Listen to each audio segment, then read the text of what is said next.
हमारी लंबाई कितनी बढ़ेगी, हमारे आंखों का कलर कैसा होगा, हमारे बाल घुंघराले होंगे या सिल्की होंगे, ये इस बात पर निर्भर करता है कि हमारे सेल के अंदर मौजूद जो जीन है जो हम अपने माता पिता से आनुवांशिक तौर पर पाए हैं वो कौन से सीक्वेंस में है। यही डीएनए ट्रांसक्रिप्शन प्रोसेस के थ्रू आरएनए को बनाता है और यही आरएनए ट्रांसलेशन प्रोसेस के थ्रू अमीनो एसिड से प्रोटीन को बनाता है। यही प्रोटीन पूरे शरीर भर में घूम घूम कर हमारे पूरे शरीर के कामकाज को करते हैं। यही इम्यूनिटी में काम करते हैं, यही एंजाइम होते हैं, यही फूड को ब्रेक डाउन करते हैं। ये डीएनए बहुत ज्यादा इंपॉर्टेंट है, इसीलिए आज ये बहुत बड़ी मिस्ट्री हम क्लियर कर ही देते हैं कि डीएनए होता क्या है, जीन क्या होता है और इसका काम क्या होता है, ये कैसे काम करता है, सब कुछ। देखिए, जब हम अपने सेल के अंदर जाएंगे तो हमारे सेल के अंदर न्यूक्लियस होता है। इसी न्यूक्लियस के अंदर ही हमारा डीएनए बिल्कुल धागे की मेश की तरह, बिल्कुल उलझे हुए धागे की तरह, जिसे क्रोमेटिन कहते हैं, उसके अंदर निहित रहता है।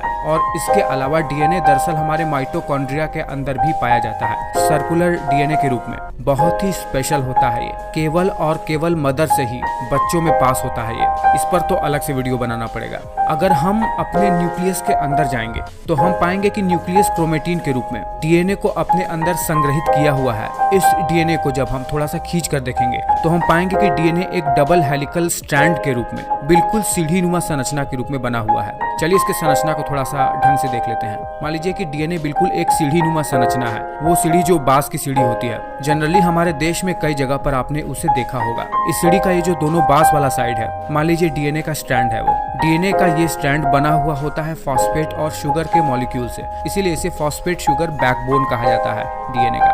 और ये जो आप बिल्कुल डीएनए के स्ट्रैंड के बीच में डंडेनुमा जो संरचना देख रहे हैं, जो बिल्कुल बांस वाली सीढ़ी के स्टेप की तरह संरचना बना हुआ है, वो नाइट्रोजनस बेस के मॉलिक्यूल से बनी हुई संरचना है। ओवरऑल बात करें तो डीएनए 3 तत्वों से मिलकर बना हुआ होता है, फॉस्फेट, पेंटोज शुगर जिसे डीऑक्सीराइबोस के नाम से जानते हैं, और नाइट्रोजनस बेस।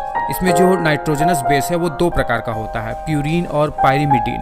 प्यूरीन में 2 मॉलिक्यूल आते हैं, एडेनिन और गुआनिन, और पायरिमिडीन में थायमिन और साइटोसिन नाम के 2 मॉलिक्यूल होते हैं। जब यही नाइट्रोजनस बेस और शुगर के मॉलिक्यूल आपस में जुड़ जाते हैं तो इसे न्यूक्लियोसाइड कहते हैं। और जब यही न्यूक्लियोसाइड फॉस्फेट ग्रुप से आकर जुड़ जाता है तो ये न्यूक्लियोटाइड मॉलिक्यूल बनाता है। और जब यही न्यूक्लियोटाइड के 13 या उससे ज्यादा मॉलिक्यूल आपस में कोवैलेंटली बॉन्ड से जुड़ जाते हैं तो डीएनए का निर्माण होता है। इसमें कैच ये है कि इसमें जो नाइट्रोजनस बेस है उनका एक स्पेशल सीक्वेंसिंग होता है। एक प्रकार का नाइट्रोजनस बेस केवल स्पेसिफिक टाइप के नाइट्रोजनस बेस के साथ ही जुड़ता है, जैसे एडेनिन केवल थायमिन के साथ डबल बॉन्ड के साथ जुड़ेगा, गुआनिन ट्रिपल बॉन्ड के साथ साइटोसिन के साथ जुड़ेगा। ऐसा कभी नहीं होगा कि एडेनिन साइटोसिन या गुआनिन थायमिन के साथ जुड़ जाए। और यही नाइट्रोजनस बेस की अवस्थिति इस फॉस्फेट शुगर बैकबोन के ऊपर तय करता है कि किसी स्पेसिफिक कोड को बनाने वाले जीन कैसे होंगे। देखिए, जीन डीएनए के ऊपर नाइट्रोजनस बेस का कुछ ऐसा सीक्वेंसिंग होता है जो कोई स्पेसिफिक टाइप के प्रोटीन को बना सकता है, और यही स्पेसिफिक प्रोटीन पूरे शरीर भर में जाकर काम करते हैं।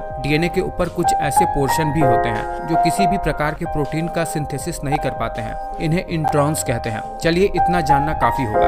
अब हमें ये जानना चाहिए कि हमारा ये डीएनए ये काम कैसे करता है। डीएनए का मेन फंक्शन हमारे सेल के अंदर प्रोटीन को सिंथेसिस करना होता है, और यही प्रोटीन हमारे शरीर भर में सारे के सारे महत्वपूर्ण फंक्शन को एग्जीक्यूट करते हैं। देखिए, होता क्या है कि सबसे पहले न्यूक्लियस के अंदर मौजूद डीएनए को आरएनए पॉलीमरेज नाम का एंजाइम अनवाइंड करके इसी डीएनए के कोडिंग की सहायता से एक मैसेंजर आरएनए का निर्माण करता है। इस प्रोसेस को ट्रांसक्रिप्शन कहते हैं। और ये आरएनए पॉलीमरेज दरअसल डीएनए पर मौजूद नाइट्रोजनस बेसिस को रीड करके उन्हीं के अकॉर्डिंग बेसिस को पेयर करके मैसेंजर आरएनए का निर्माण करते हैं। जब हम आरएनए पढ़ेंगे तो हम सभी प्रकार के आरएनए को भी जानेंगे। यही एमआरएनए जब न्यूक्लियस से बाहर निकलता है तो राइबोसोम के 2 सब यूनिट इन्हीं एमआरएनए के ऊपर और नीचे की ओर से इसे ढक लेते हैं और इसको रीड करना शुरू कर देते हैं। सेल के साइटोप्लाज्म में मौजूद अमीनो एसिड जो भोजन के पचने के बाद हमें मिला है, अब ट्रांसफर आरएनए के सहायता से राइबोसोम द्वारा रीड होने लगते हैं और एक निश्चित अरेंजमेंट में व्यवस्थित होने लगते हैं, जिसे ट्रांसलेशन का प्रोसेस कहते हैं। हम ट्रांसफर आरएनए के बारे में भी जानेंगे अगले वीडियो में,